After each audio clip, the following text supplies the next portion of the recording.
In most cases, people give up in life. People stay in the same position in life. You don't see progress in how they live their life. Not because there is nothing happening in their life, but people are not content with such things they have.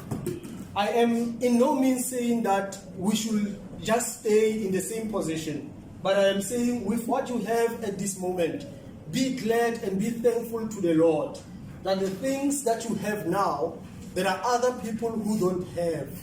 It is by the grace of God that we find ourselves here today.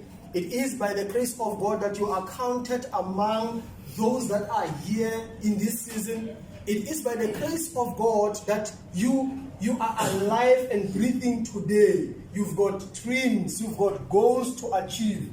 But listen to what the Bible said this morning. Be content with what you have.